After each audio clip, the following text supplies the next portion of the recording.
আসসালামু আলাইকুম রহমতুল্লাহ। দর্শক, আমি অন্য একটা ভিডিওতে কইছি যে আমি কন্ট্রাক্টরের লগে আলাপ করবো, আমাদের ওই যে সোহেল বাইরে যে টাকাটা দিতেছে না, এই ব্যাপারে আমি কন্ট্রাক্টরের এখন খুঁজে পাইছি।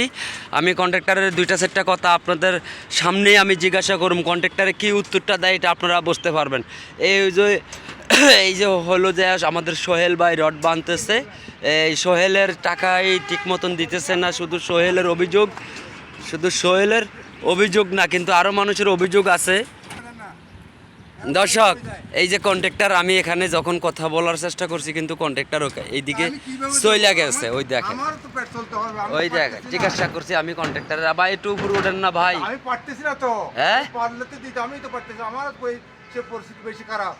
কি জন্য খারাপ? কি জন্য খারাপ? আমি তো আপনার 4-5 দিন চালাইছি, আর পারতেছি না। কেন পারতেছেন না? কি টাকা মেইন কন্ট্রাক্টর আমাদের টাকা দিচ্ছে না। মেইন কন্ট্রাক্টরে ওনাকে টাকা দিচ্ছেন না, তাহলে বাকি টাকা আপনি কই থেকে দিলেন? আমি বাকি টাকা দিচ্ছি, এই দিক উদ্যোগ দাদা বানা করে দিচ্ছি। শুনছেন দর্শক, আসলে আমি কি বলবো, আসলে কন্ট্রাক্টরের বড় মনের ভিতরে একটা দুঃখ আছে সোহেলের ভিতরে। দেখছেন, ডাইরেক্ট মিস্ত্রি মানা করে দিছে, কাজ করবে না। আসলে কি বলবো ভাই, দর্শক আপনাদেরকে আমি এই জিনিসটা বোঝানোর জন্য এখন সরাসরি আমি কন্ট্রাক্টর এবং কি মিস্ত্রি তাদেরকে আমি ডাইরেক্ট জিজ্ঞাসা করছি, কিন্তু এখন মিস্ত্রি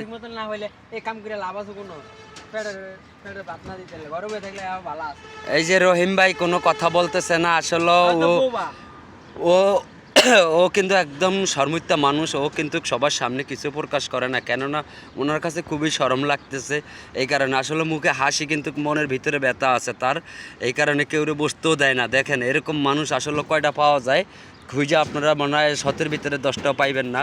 ওর মনের ভিতরে অনেক বড় দুঃখ, কিন্তু ও কেউর কাছে প্রকাশ করতে পারতেছে না, কিন্তু হাসি খুশি কাজ করতেছে। রহিম, এই হলো রহিম ভাই এর নাম। হ্যাঁ, কন্ট্রাক্টর দেখছেন, কন্ট্রাক্টরের 2টা স্যালাইন পর্যন্ত লেবাররা খাওয়াইতে পারতেছে না। আসলে কন্ট্রাক্টরের এখানে কন্ট্রাক্টর, দর্শক কন্ট্রাক্টরের এখানে কিন্তু দোষ কম, কারণ মেন কন্ট্রাক্টর ওকে টাকা দিচ্ছে না।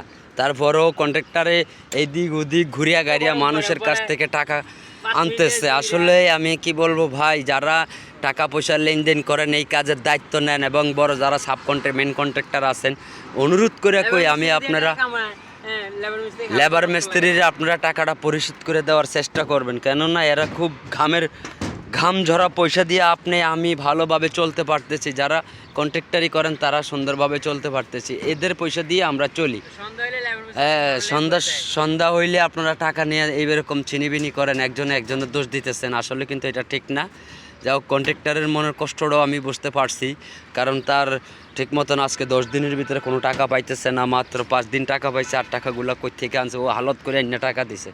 একজনের কোনো দোষ না, কিন্তু দোষ উভয় পক্ষে সবারই আছে। আপনাদের কাছে একটাই অনুরোধ, কন্ট্রাক্টরের টাকা, লেবারের টাকাগুলো কন্ট্রাক্টর ভাইরা ঠিক মতো দেওয়ার চেষ্টা করবেন। আসসালামু আলাইকুম রহমতুল্লাহ।